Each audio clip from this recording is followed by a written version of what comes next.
किशनगंज से भी 34 या 35 लोग आए। तो हमने इसके बाद इनको सुझाव दिया है कि आगे से जब कार्यक्रम कीजिएगा तो स्मृति में ही कार्यक्रम हो रहा, शिवरात्रि को छोड़ करके एक दिन आगे एक दिन पीछे कीजिए, ताकि और उत्साह से लोग आए। महिलाएं भी काफी संख्या में आ पाए, वरना आज तो फलाहार पर होंगी या उपवास पर होंगी तो उनको आने में दिक्कत है। आज जो लोग आए हैं उनको भी ठीक ठाक ढंग से घर में भोजन मिलने में दिक्कत होती होगी। तब भी जब इतने लोग आ गए तो अगर कोई अन्य दिन पर आप इस कार्यक्रम को आयोजित करेंगे तो ठीक ही आपने कहा कि इस हॉल में नहीं कर सकते। तो ये कह रहे थे कि कोई बड़ा सभागार बनाइए, तो मुझे बताते हुए खुशी हो रही है कि गांधी मैदान के कोने पर ही एक बड़ा कन्वेंशन सेंटर बन रहा है, जिसमें 10,000 तो नहीं लेकिन 5,000 की कैपेसिटी का, उसकी क्षमता का सभागार भी बनाया जाए। वो अंतिम चरण में है, मंजूरी दी जा चुकी है और अंतिम चरण में है। जो प्रक्रिया होती है तकनीकी प्रशासनिक पूरी की जा रही है, लेकिन जब एक बार वो टेंडर अवार्ड हो जाएगा तो शायद 1 साल के अंदर वो बनकर तैयार है। तो मुझे बेहद खुशी हुई इस अवसर पर आप सब लोगों से इकट्ठा मिलकर। और आप सब जानते हैं अभी जिसकी चर्चा बार बार हुई, डॉक्टर सीपी ठाकुर जी ने भी की, भाई सुशील मोदी जी ने भी की, कि 3 दिनों तक बदलते बिहार पर एक वैश्विक सम्मेलन हुआ, जिसमें विकास के लिए साझेदारी पर चिंतन और मनन हुआ। और मैंने प्रारंभ में ही कह दिया था कि उस सम्मेलन से पूंजी निवेश का कोई रिश्ता नहीं, नीतियों से रिश्ता, वातावरण से रिश्ता, क्या हमारा आगे का रास्ता होगा, क्या करना चाहिए, बिहार के परिवेश में कौन सी नीतियां कारगर होंगी, इन विषयों पर दुनिया भर के सुविख्यात लोग इकट्ठा हुए। 24 मुल्कों के लोग आए, देश के कोने कोने से लोग आए और सब लोगों ने अपने विचार रखे और उस वैश्विक सम्मेलन में 4 चांद लग गया जब नेपाल के प्रधानमंत्री जी ने आकर 3 दिन पहले इसी सभागार में उसका उद्घाटन किया। तो बड़ी बात हुई। प्रधानमंत्री जब आए थे 3 दिन पहले तो इसी सभागार में भी हमने कहा था कि हमारी प्राथमिकता में कृषि है, और कल जब समापन समारोह हुआ तो उसमें भी हमने इस बात का उल्लेख किया। और आज हम स्वामी जी को याद करने के लिए इकट्ठा हुए तो उन्होंने किसानों को ही जगाया। जो हमारी ग्रामीण अर्थव्यवस्था है उसको कैसे सुदृढ़ किया जा सकता है, इसको लेकर के जोरदार अभियान चलाया, किसानों को जगाया, देश भर में उनका नाम हुआ। तो उसी कृषि के विकास पर हम लोगों का जोर है। और इसी सभागार में इसी महीने 4 फरवरी को एक किसानों का समागम हुआ, जिसमें 2000 से भी ज्यादा किसान इकट्ठा हुए, जो अलग अलग क्षेत्र में, कृषि का मतलब है सिर्फ फसल से ही नहीं, फसल उपजाते हैं, उसके अलावे कोई पशुपालन में लगे हैं, दुग्ध उत्पादन के काम में लगे हैं, मत्स्य उत्पादन में लगे हैं, पोल्ट्री में लगे हैं, बागवानी में लगे हैं, कृषि से संबंधित उसका जो व्यापक परिवेश है उससे जुड़े हुए तमाम जो जिनके पास कम जमीन है या भूमिहीन है या महिला कृषक है, वो स्वयं सहायता समूह बनाकर किस तरह से खेती का काम कर रही है और अलग अलग क्षेत्रों में जो कुछ काम किया है लोगों ने वैसे तमाम लोगों को, चुनिंदा लोगों को आमंत्रित किया गया और यहाँ वो सम्मेलन हुआ, उनके साथ विमर्श हुआ। 4 साल पहले भी हम लोगों ने इस तरह का काम किया था और किसानों के साथ विमर्श हुआ था और तब 4 साल के लिए हम लोगों ने एक रोड मैप बनाया, उस पर अमल किया और उसी का परिणाम है कि आज बिहार के कृषि के विकास की चर्चा बिहार के बाहर भी होने लगी। बीज के क्षेत्र में जो कार्यक्रम हम लोगों ने अपनाया उसको देश भर में सराहा गया, कृषि वैज्ञानिकों ने उसको काफी पसंद किया और कृषि अनुसंधान परिषद, जो भारतीय कृषि अनुसंधान परिषद है, उसने तो यहां तक सिफारिश की कि बिहार में जो काम किया गया बीज के क्षेत्र में वो देश भर में अपनाया जाना चाहिए। ये पिछले रोड मैप का परिणाम और अब आगे 10 साल के लिए हम योजना बना रहे हैं, तो उसी पर हम लोगों ने बातचीत की और आज कुछ चर्चा कर रहे थे अजीत जी, आपकी जितनी चिंताएं सब उसमें शामिल। और जब विधानमंडल में हम चर्चा करेंगे, विधानसभा और विधान परिषद, और हम चाहेंगे कि सब लोग अपनी अपनी राय दें और इस सब को निचोड़ और उसको वेबसाइट पर डाल दिया गया। जो लोग और सुझाव देंगे सबको मिलाकर 14 समितियां बनी हुई है, वो सब उसको अंतिम रूप अपने अपने क्षेत्र का देंगे और तब जो अंतिम दस्तावेज होगा वो हमारे कृषि कैबिनेट में आएगा। बिहार तो अनोखा राज्य है जहां कृषि कैबिनेट बन और उसको अंतिम रूप देंगे, सरकार की मंजूरी देकर उसको अप्रैल 2012 से लागू करें और उसमें बहुत पैसे की जरूरत है और चिंता उत्पादन बढ़े, उसका मूल्यवर्धन हो, यानी प्रोसेसिंग हो, प्रसंस्करण हो, भंडार हो, उपयुक्त बाजार मिले, इन सभी चीजों पर चिंता। यानी कुल मिलाकर उसका जो मूल आधार है वो ये है कि कृषि पर निर्भर लोगों की आमदनी बढ़े। देखिए जो सबसे बड़ी बात क्या है, आज जितनी आमदनी है खेती पर जो निर्भर लोग हैं उनकी आमदनी कितनी बढ़ती है, वही पैमाना होगा हमारे विकास का, कृषि के विकास का। और फिर जो एक सपना है हम लोगों का कि हम अपने कृषि का विकास किस ढंग से करें, इतना उत्पादन हो और इतना बेहतरीन उत्पादन हो और ऐसी उम्दा चीजों का उत्पादन हो कि हर हिंदुस्तानी के थाल में बिहार का एक व्यंजन इस सपने में है। और इसके लिए जरूरी है कि गांव में किसान पैदा करेगा तो गांव तक सड़क रहनी चाहिए ताकि अपनी उपज को वो बाजार तक सुगमता से पहुंचा सके। तो उसमें सड़क की बात, खेती करेंगे तो चाहे जमीन के नीचे से पानी निकालना हो या अगर धान हो गया तो उससे चावल निकालना है, कुछ भी कीजिएगा, गेहूं है तो आटा बनाना है, तिलहन है तो उसको पेरना है, कुछ भी कीजिएगा तो उसके बाद भी छोटे मशीन का ही सही उसका सहारा गांव में लेना पड़ता है। तो इन सब चीजों के लिए बिजली की जरूरत है। तो कृषि के लिए और गांव में बिजली मिले, यानी गांव सड़क से जुड़े और गांव में बिजली का प्रबंध हो, ये सब हमारे कृषि रोड मैप है। ये सिर्फ फसल नहीं, हर एक चीज है, पूरा उसका एक व्यापक और सर्वांगीण स्वरूप है और उसका हम रोड मैप बना रहे हैं, कार्यक्रम, विस्तृत कार्यक्रम, एक एक चीज का, और उसमें किसी प्रकार का कोई भ्रम नहीं है।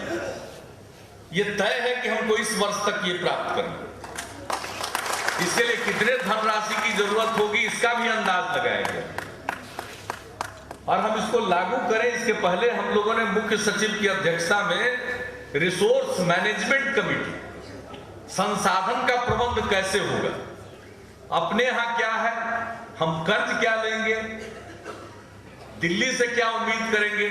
तो 3 दिन का समागम हुआ तो दिल्ली वाले लोग भी आए हुए थे, उनको भी हमने कहा कि कि भाई अब कहते हैं पूर्वी क्षेत्र में दूसरी हरित क्रांति आएगी, हम तो हरित क्रांति को से आगे बढ़ के इंद्रधनुषी क्रांति ला रहे हैं।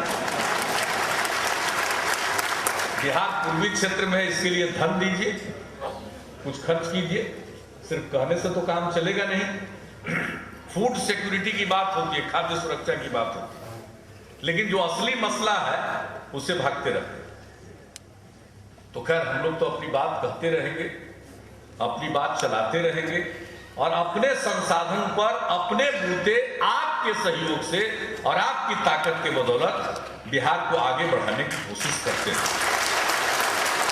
अपनी मांग भी उठाते रहेंगे, लेकिन हम लोग बैठे नहीं रहेंगे कि भाई मांग पूरी होगी तब हम आगे कदम बढ़ाएंगे। अरे भाई मांग जब पूरी होगी, अब सीपी ठाकुर जी संसद में है, ये उठावेंगे बढ़िया से कि जितना बात आज यहाँ मीटिंग में किए हैं संसद में बोलेंगे कि बिहार में तो कृषि रोड मैप बन रहा है, आप कितना पैसा दे रहे हैं। आज जब डॉक्टर साहब पकड़ लेंगे, यानी हाउस में लुझिया जाएंगे कि नहीं बात आपको बताना ही पड़ेगा, तो कौन है जो नहीं बताएगा? भूतपूर्व केंद्रीय मंत्री। जब डॉक्टर साहब किसी चीज पर कड़ा रवैया अपना लेंगे तो संसद में, राज्यसभा में बाकी लोग, राज्यसभा में ऐसे भी उनका बहुमत नहीं है, वो सबसे अच्छा फोरम है। आई दिल्ली में देखिए बीज विधेयक आ रहा है, हमने विरोध किया है, ये किसानों को कंगाल बना देगा। बहुराष्ट्रीय कंपनियों के हित में वो कानून है, किसानों के हित में कानून नहीं। यानी बहुराष्ट्रीय कंपनियों को छूट होगी, यहां उनको ट्रायल करने की जरूरत नहीं है कि हमारे परिवेश में वो बीज सफल होगा या नहीं। वो खुद सर्टिफिकेट देंगे और बीज बेचेंगे, फसल बर्बाद हो जाएगी, वो कोई मुआवजा नहीं देंगे। हमने मांग की है कि भारत की आबो हवा में यहां की मिट्टी के अनुकूल जो बीज हो, उसका परीक्षण कराने के बाद ही उस बीज को बेचने की इजाजत मिलनी चाहिए। और अगर लोग बीज बेचेंगे और जो वो दावा करेंगे कि इससे इतनी उपज मिलेगी, अगर उतनी उपज नहीं होती है तो उनको मुआवजा देना पड़ेगा। दिल्ली में बैठे लोग हैं थोड़ी परेशानी में, वो बाएं दाएं पतली गली से निकलना चाहते हैं, लेकिन हम भी हैं कि हर बार उनको पहुंचाते हैं। जिस गली से निकलना चाहते हैं वहीं हम खड़े रहते हैं, हाथ में कागज लिए, इसका जवाब दे। तो आप जब वहां उठा दीजिएगा, इसमें 4 जोर लग जाएगा, लेकिन बीज विधेयक इस रूप में पास मत होने दीजिएगा डॉक्टर साहब।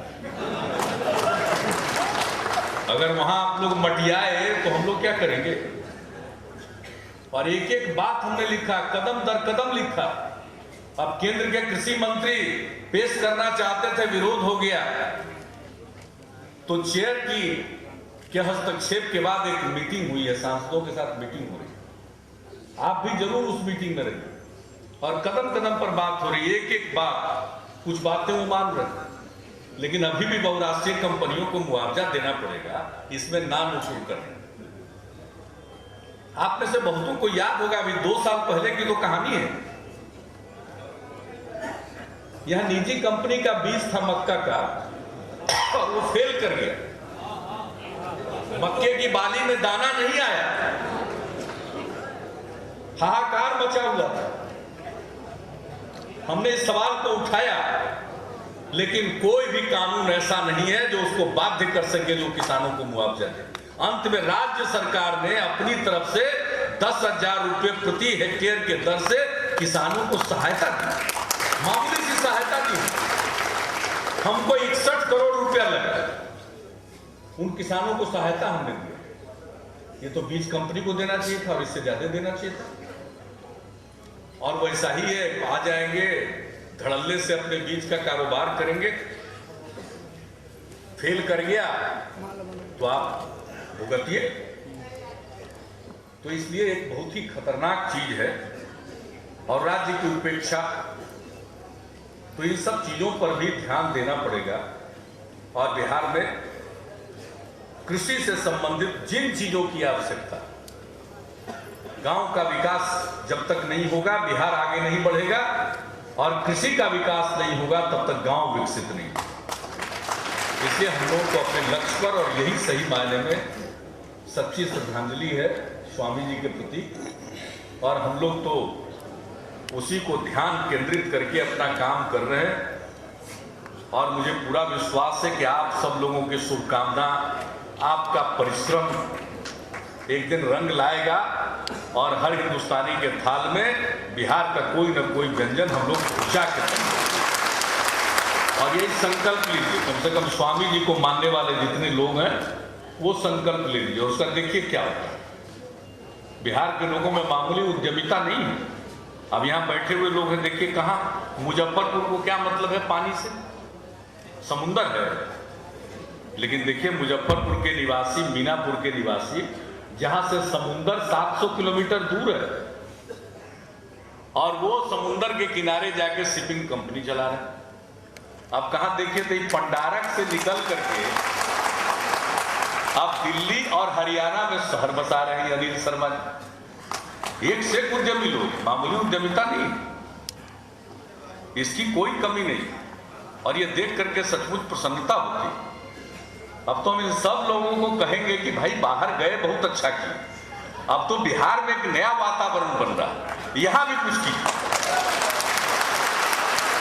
और मैं और किसी क्षेत्र में नहीं कहूंगा, शाही जी और अनिल शर्मा जी, आप दोनों को, कि आप कृषि के क्षेत्र में ही कुछ कीजिए, कृषि का प्रसंस्करण के क्षेत्र में कीजिए। आपके लिए तो मुजफ्फरपुर है लीची, इससे बढ़िया क्या चीज। लीची को ही पकड़ के कुछ कीजिए। और आपके लिए क्या है, आपको तो आमदनी वहां से हो ही रही है। शुरू में अगर लगता है कि थोड़ा बहुत नुकसान होगा, नुकसान होगा नहीं। हम समझते हैं कि आपको शिपिंग से कम फायदा नहीं होगा, ये आने वाले समय की चीज है। उसी तरह से अनिल शर्मा जी को है, मकान उकान तो बहुत बनाते रहते हैं। कुछ अब कृषि के क्षेत्र पर भी आप ध्यान दे दीजिए। और बिहार में अपार संभावना है। और विकास का मतलब यही है, लोगों की आमदनी बढ़े।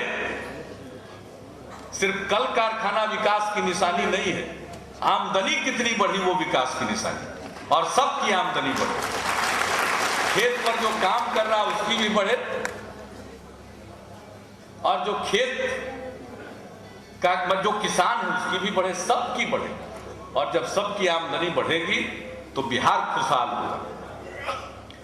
और अब मुझको तो पक्का विश्वास है, और हमारा मार्गदर्शन करने वाले हमारे पुरखे हैं, जिन्होंने विपरीत परिस्थितियों में, ठीक कहा सुशील जी, हवा के विपरीत, परिस्थिति के विपरीत जिन्होंने बड़ा काम किया। और आज चंद्रमोहन राय जी बोल रहे थे कि अंतर जातीय शादी कीजिए, तो अजीत जी उनका मजाक कर रहे थे कि इस पर ताली कम बजी, तो हमने कहा कि नहीं, इस पर पूरी ताली बजी।